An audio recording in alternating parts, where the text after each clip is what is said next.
Arti kalam Imam Al-Ghazali rahimahullah wa nafa'ana bi ulumi.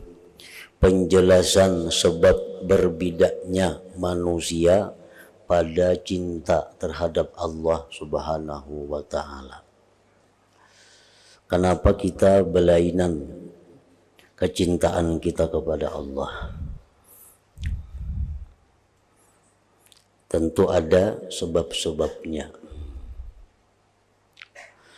Dalam bab ini Imam Al-Ghazali akan menerangkan sebab-sebab kenapa manusia itu kada sama cintanya kepada Allah Subhanahu wa taala. Ketahuilah bahwasanya orang-orang mukmin, orang-orang beriman itu bersyarikat pada pokok cinta. Artinya pada dasarnya seluruh orang yang beriman itu ada di dalam hatinya itu cinta kepada Allah. Akan tetapi cinta mereka itu ada lebih dan kurangnya. Ada yang sangat cinta kepada Allah sehingga dia rindu untuk bertemu Allah. Ada manusia cinta kepada Allah namun kada sampai membawa kepada kerinduan.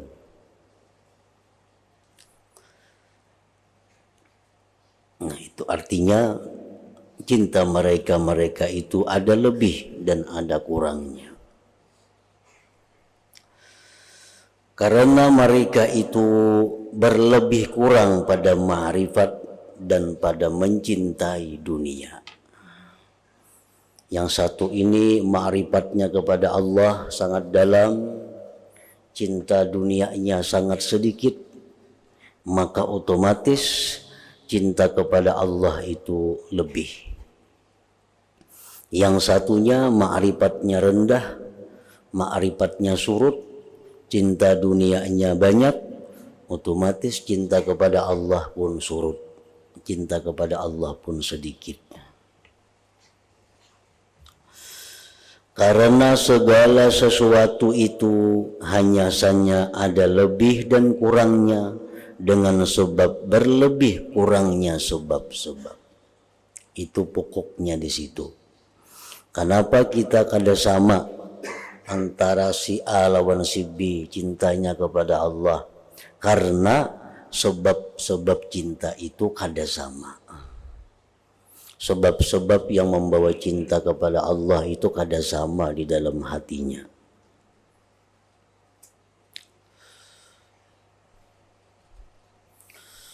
Dan kebanyakan manusia tidak ada bagi mereka dari Allah Ta'ala kecuali sifat-sifat dan nama-nama yang mengetuk pendengaran mereka. Lalu mereka mempelajari dan menghafalkannya. Nah, itu ada manusia, golongan orang-orang yang beriman. Inya hanya tahu sifat-sifat Allah, inya hanya tahu nama-nama Allah, hafal, mereka belajar. Dan terkadang mereka menghayalkan sifat dan nama itu akan makna-makna yang maha suci Allah, Tuhan semesta alam dari makna itu. Ini golongan kedua. Dia belajar tentang sifat Allah, dia belajar tentang asma Allah, dan dia menghayalkan makna-maknanya dengan sesuatu yang tidak patut bagi Allah. Inya menghayalkan bahwa sifat kuasa Allah itu seperti ini. Inya membayangkan bahwa ilmu Allah itu seperti ini. Inya membayangkan bahwa kasih sayang Allah itu seperti kasih sayangnya orang tua dengan anak umpamanya. itu hayalannya itu adalah rusak. Akan tetapi mereka beriman dengan iman menyerahkan dan membenarkan. Mereka sibuk dengan amal dan meninggalkan pembahasan. Orang-orang yang mempelajari sifat Allah, yang mempelajari sifat 20 dan kadang memperdalam akan hakikat-hakikatnya, namun inya percaya, ujarnya Tuhan itu pengasih penyayang. Kayak apa garang Tuhan itu pengasih penyayang? Kok ada tahu dinya kayak apanya? Pokoknya Tuhan itu pengasih penyayang. Allah Ta'ala itu ujarnya maha kuasa, sangat berkuasa.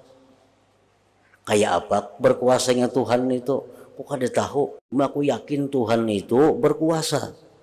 Nah, ada sebagian yang demikian itu mereka meninggalkan pembahasan, kadang membahas lagi.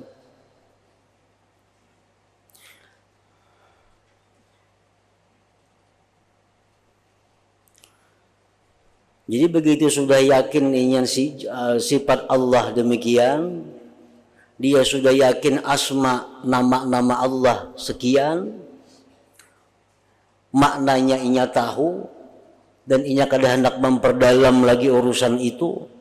Pekerjaannya hanya beribadah kepada Allah.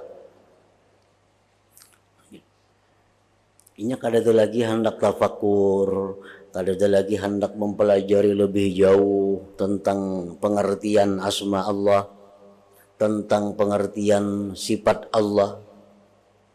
Inya kada hendak lagi memperdalam. Yang pentingnya beribadah kepada Allah. Nah, mereka lah orang-orang yang memperoleh keselamatan dari ashabul yamin. Itu ngarannya ashabul yamin.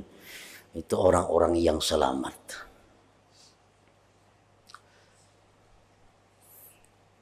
Dia meyakini Allah Ta'ala ada. Apa buktinya Allah ada?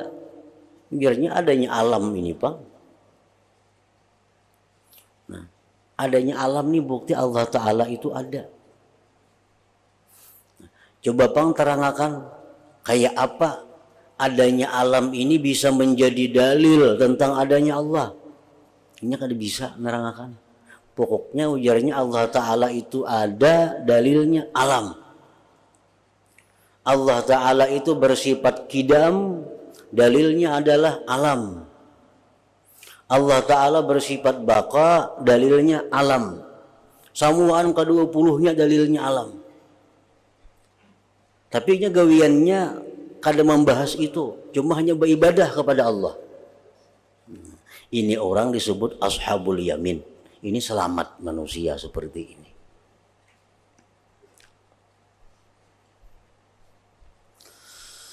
Orang-orang yang menghayal itu adalah orang-orang yang sesat. Ini belajar sifat-sifat Allah, belajar tentang nama-nama Allah, lalu dikhayalkannya, nah, dibayangkannya dengan bayangan-bayangan yang Allah maha suci dari itu. Inya membayangkan Allah Ta'ala itu sayangnya lawan manusia ini, nah kayak sayangnya ibu lawan anaknya. Nah ini bayangan khayalan yang salah. Khayalan yang salah. Inya membayangkan bahwa Allah Ta'ala itu berada di tempat yang tinggi di atas aras sana. Nah ini khayalan yang salah. Padahalnya belajar sifat 20, belajar asma Allah. Tapi ini mahayal seorang tentang Allah itu. Nah ini orang yang sesat ini, sesat.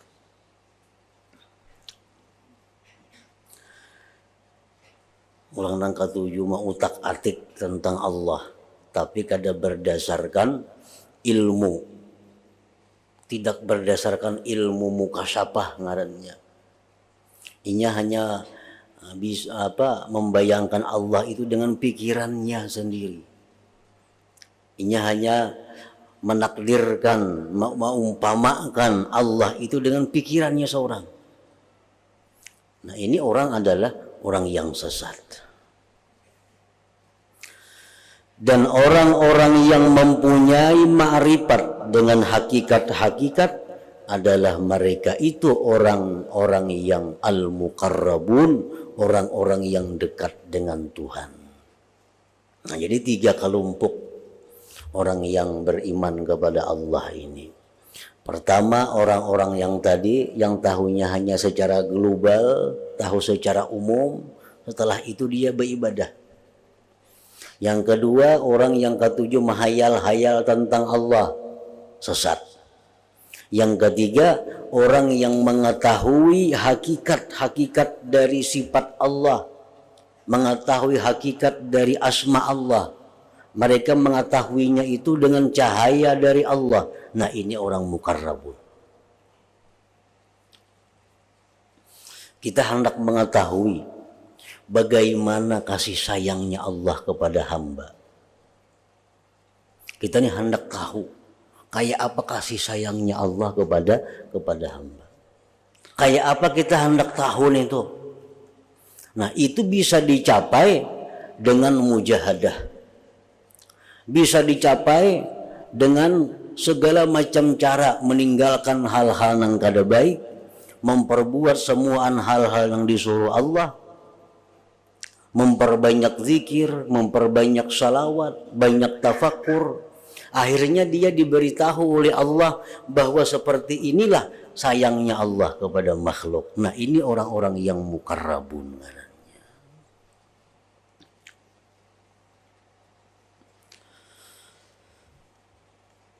Jadi kalau hendak mengetahui hakikat bagaimana sebenarnya ilmu Allah, bagaimana sebenarnya kuasa Allah, bagaimana sebenarnya kasih sayang Allah, hendak mengetahui hakikatnya itu adalah jalannya jalan mujahadah. Jalan berjuang, benar-benar berjuang bersungguh-sungguh dengan memperbanyak segala ketaatan kepada Allah, menjauhi segala yang dilarang Allah. Akhirnya Allah beritahu dia, seperti inilah sayangnya Allah kepada makhluk, kepada hambanya. Nah, ini orang yang dekat dengan Allah. Allah menjelaskan keadaan 3 golongan itu pada firman-Nya, fa amma in kana minal muqarrabin farauhu wa raihanu wa jannatu na'im wa amma in kana min ashabil yamin fasalamun laka min ashabil yamin wa amma in kana minal mukadzibin ad-dallin fanuzulun min hamim wa tasliyatu jahim inna hadza lahuwal haqqul yakin fasabbih bismi rabbikal azim. Artinya, adapun jika dia orang yang mati termasuk orang yang didekatkan kepada Allah, maka dia memperoleh ketentraman dan rezeki serta surga kenikmatan. Orang-orang muqarrabun ini. Dan adapun jika dia termasuk golongan kanan, ashabul yamin, ini belajar sifat 20 apa adanya, tapi yakinnya bulat. Setelah itunya beribadah aja gawiannya. Maka keselamatan bagimu karena kamu dari golongan kanan. Selamat. Dan adapun jika dia termasuk golongan orang yang mendustakan lagi sesat, mahayal-hayal, mahayal Tuhan tuh ke ini ke itu dihayalnya, maka dia mendapat hidangan air yang mendidih dan dia dibakar di dalam neraka. Sesungguhnya yang disebutkan ini adalah suatu keyakinan yang benar, maka bertasbihlah dengan menyebut nama Tuhanmu yang maha besar. Nah, dalam beberapa ayat ini, dalam ayat ini Allah menjelaskan 3 golongan manusia itu. Jadi mau kita hendak masuk golongan yang selamat atau golongan yang lebih muqarrabin, yang dekat. Jangan masuk golongan yang ketiga. Golongan ketiga adalah golongan orang yang menghayalkan, membayang-bayangkan Tuhan seperti makhluk. Nah, itu nang sesat tadi.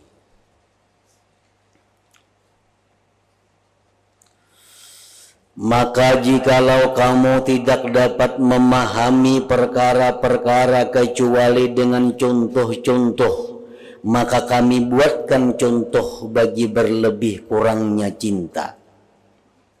Kita kadang mengerti kayak apa manusia itu cintanya kepada Allah kada sama. Kita kada paham. Maka beriman sama Al-Quran, sama Nabi, sama Ka'bah, sama belajar sama-sama. Tapi cintanya kepada Allah tuh berbeda. Kenapa sebabnya?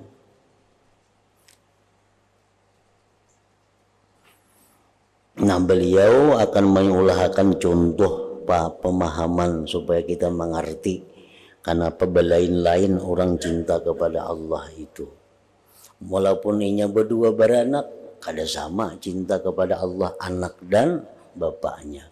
Orang laki bini kada sama cintanya kepada Allah. Badang sanak, padahal badang sanak tetap kada kawa sama cintanya kepada Allah. Maka kami mengatakan para pengikut Imam Syafi'i, umpamanya kita nih semuaan kita nih pengikut Imam Syafi'i.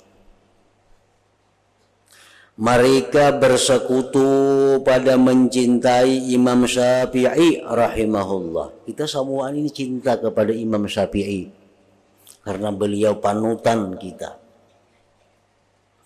Baik yang ahli fikih dari mereka atau yang awam, orang ahli fikih, semua antu katuju lawan Imam Syafi'i. Karena sesungguhnya mereka itu orang awam, orang ahli fikih, mereka itu bersyarikat, artinya bersama-sama pada mengenal keutamaannya, agamanya, baik budi pekertinya, dan terpuji segala perkaranya. Orang awam tahu bagaimana Imam Ghazali itu keutamaan beliau, Imam Syafi'i itu keutamaan beliau. Orang awam tahu bagaimana budi pekerti Imam Syafi'i, bagaimana pandainya beliau tahu. Akan tetapi orang awam ia mengenal ilmunya secara jumlah, dan orang yang ahli fikih mengenalnya secara rinci. Orang awam cuma tahu Imam Syafi'i itu orang yang hebat, ilmunya luar biasa. Nah, orang ahli fikih tahu Imam Syafi'i itu secara rinci bagaimana kecerdikan, kehebatan pemahaman beliau. Maka jadilah kenalnya orang ahli fikih dengan Imam Syafi'i itu lebih sempurna.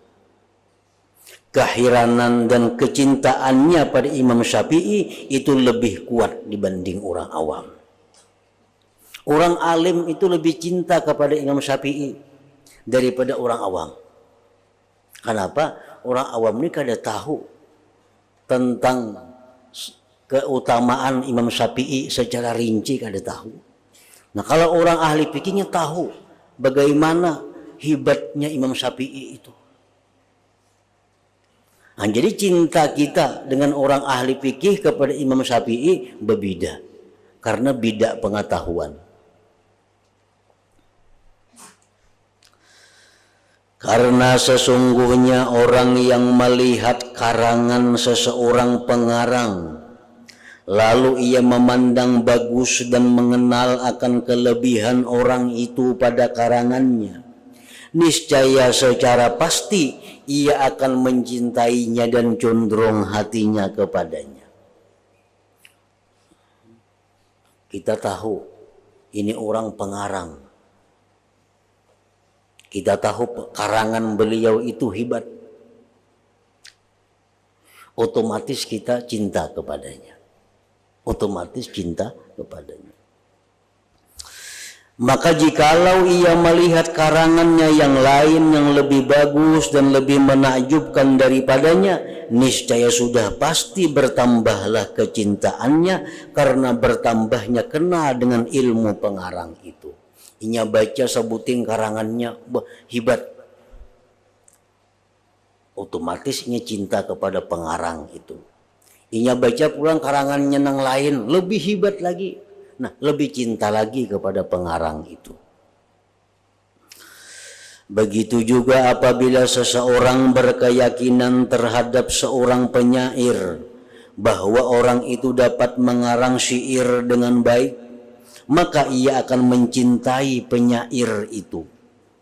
Lalu apabila ia mendengarkan keganjilan syairnya, sesuatu yang membesarkan ia akan kecerdasan dan buatannya, niscaya bertambahlah kenal dan kecintaannya pada penyair itu. Begitu juga pada perbuatan dan kelebihan-kelebihannya yang lain. Al-Quran contohnya, masing-masing orang itu berbeda tentang kedalamannya memahami makna Al-Quran. Tetapi kita semuaan bahwa mengatakan Al-Quran itu adalah mukjizat. Al-Quran itu mukjizat. Arti mukjizat itu apa? Orang lain kadang kawaknya bertutur seperti Al-Quran. Otomatis kita mengakui kehebatan Al-Quran itu. Tetapi bagi orang-orang yang dalam ilmunya, begitu melihat Al-Quran, lebih mengakui kehebatan Al-Quran daripada hanya sekedar orang-orang yang awam itu.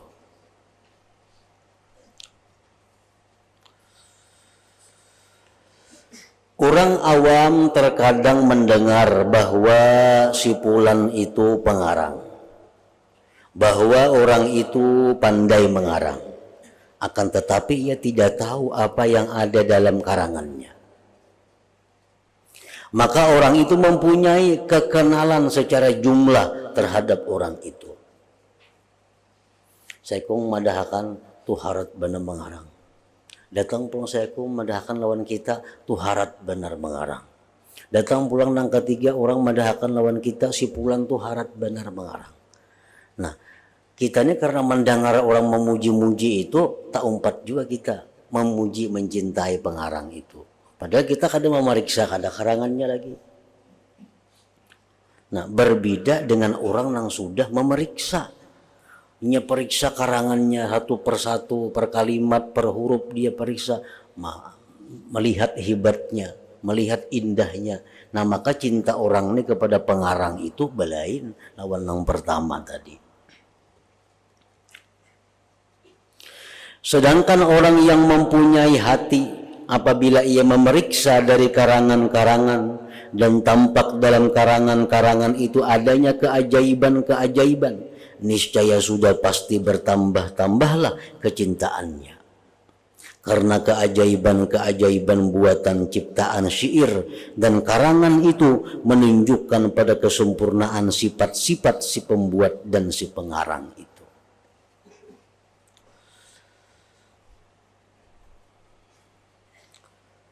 Nah, jadi disitulah sebabnya berbeda-beda kecintaan kita kepada Allah.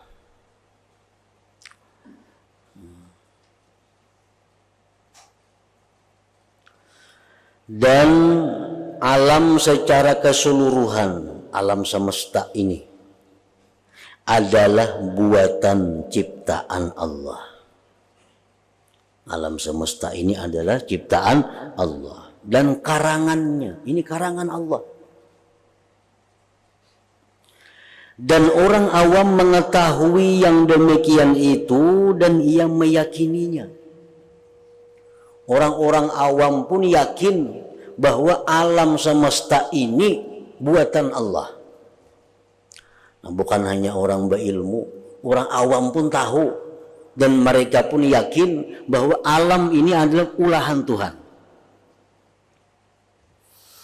Adapun orang yang mempunyai basirah, mempunyai mata hati, maka ia melihat perincian ciptaan Allah Ta'ala padanya. Sehingga ia melihat pada nyamuk misalnya, daripada keajaiban-keajaiban ciptaannya yang mengalahkan akal dan yang mengherankan hatinya. Nah, orang yang mempunyai mata hati satu persatu inya teliti, satu persatu inya renungi ciptaan Allah ini. Ini ternyata luar biasa, takjub. Ambil pulang ciptaan Allah yang sebuting diteliti, keajaibannya luar biasa. Ambil pulang ciptaan Allah yang sebuting dirinciakannya, ditelitinya, demikian kehebatannya. Dan sudah pasti dengan sebab yang demikian itu bertambahlah kebesaran, keagungan, dan kesempurnaan sifat-sifat Allah dalam hatinya. Maka bertambahlah kecintaannya kepada Allah Subhanahu wa ta'ala. Dan setiap kali bertambah penglihatannya pada keajaiban-keajaiban ciptaan Allah, niscaya ia mengambil dalil dengan yang demikian. Pada kebesaran dan keagungan Allah yang menciptakan, dan bertambahlah makrifat dan kecintaannya kepada Allah dengan yang demikian itu. Nah, jadi ini bukan hanya untuk Allah, berlaku kepada siapapun. Pengarang tadi, penyair tadi. Makin kita tahu banyak tentang kehebatannya, cinta kita lebih kepadanya. Makanya orang yang tahu bahwa Nabi Muhammad sallallahu alaihi wasallam itu utusan Allah. Orangnya ini tahu, yakin Nabi Muhammad itu utusan Allah. Maka cintanya pun hanya sampai sedikit. Cintanya pun hanya sampai demikian. Tapi amun orang ini tahu Nabi Muhammad ini utusan Allah, dan lagi kena beliau ini menolong kita di akhirat. Nah, ini dua ini tahu. Nah, saya ini tahunya Nabi Muhammad itu utusan Allah. Maka cinta orang ini kepada beliau jelas sudah sedikit. Ketimbang nang kedua. Orang nang kedua ini tahu Nabi Muhammad itu utusan Allah dan nang memberi syafaat kini di akhirat. Nang kita mestinya ke neraka kada jadi karena syafaat beliau dipindah ke surga. Nah, cinta orang nang kedua ini kepada Rasulullah lebih daripada nang pertama. Karena ini tahu, lebih tahu pada nang pertama tadi. Nah, orang nang ketiga pulang tahu pulang bahwa Nabi Muhammad ini bukan hanya utusan Allah. Nabi Muhammad ini bukan hanya memberi syafaat kepada manusia, tetapi Nabi Muhammad ini juga adalah orang yang membawa rahmat kepada alam semesta. Nah, lebih pulang cintanya lawan Nabi daripada yang kedua tadi, karena makin banyak inya tahunya kepada Rasulullah. Nah, demikian pula halnya kita kepada Allah.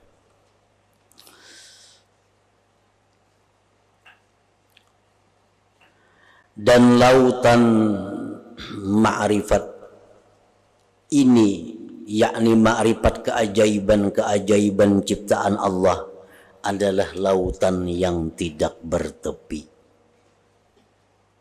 Karena ciptaan Allah itu banyak. Kita teliti satu persatu, kita kada ada sampainya. Umur kita nang habis. Maka secara pasti berlebih kuranglah kecintaan ahlul ma'rifah pada cinta yang tiada batas sebaginya. Orang yang ma'rifah pun satu sama lain berbeda kecintaannya kepada Allah. Dan di antara yang menjadi sebab berlebih kurangnya cinta adalah berlainannya sebab-sebab yang 5 yang telah kami jelaskan bagi cinta. Kita mencintai sesuatu itu disebabkan 5 hal. Ujar Imam Ghazali disebutkan pada awal kitab dahulu sudah. Kita cinta kepada Allah karena 5 hal. Orang yang mencintai karena hal ini cintanya ala kadarnya. Orang yang mencintai Allah karena yang kedua ini lebih daripada yang pertama. Maka bahwasanya orang yang mencintai Allah umpamanya karena Allah itu berbuat baik kepadanya, memberi nikmat kepadanya, dan tidaklah ia mencintainya karena zatnya, niscaya lemahlah kecintaannya itu, karena cinta itu akan berubah dengan berubahnya kebaikan. Ada orang yang cinta kepada Allah karena memandang kebaikan Allah kepada dirinya. Ada orang yang mencintai Allah karena memandang kebaikan Allah kepada dirinya. Allah yang menciptakan aku, Allah yang memberi rezeki kepadaku, Allah yang memberikan aku kekayaan, Allah yang memberikan aku kesehatan, Allah memberikan aku perlindungan. Hanya cinta kepada Allah karena melihat kebaikan Allah kepadanya. Nah, cinta orang ini berubah-ubah kena. Bila banyak kiriman rezeki dari Allah, makin cintainya lawan Allah. Bila punya banyak musibah dari Tuhan, makin kurang cintanya kepada Allah. Karena cintanya berdasarkan kebaikan Allah.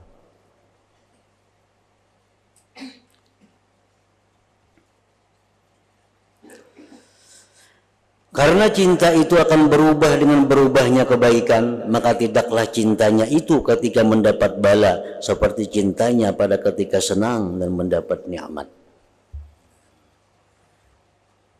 Orang yang mencintai Allah karena kebaikan Allah, maka orang ini cintanya labil. Kada tatap. Selama masih senang, cinta kepada Allah. Bila sudah menemui macam-macam kesulitan, kesusahan, nah cintanya bergoyang juga kepada Allah itu. Dan ada pun orang yang mencintai Allah karena zatnya dan karena sesungguhnya Allah itu berhak untuk dicintai sebab kesempurnaan, keelokan, kemuliaan dan keagungannya, maka tidak berbeda cintanya dengan berbedanya kebaikan Allah Ta'ala kepadanya. Yang kedua ini orang yang mencintai Allah karena zat Allah.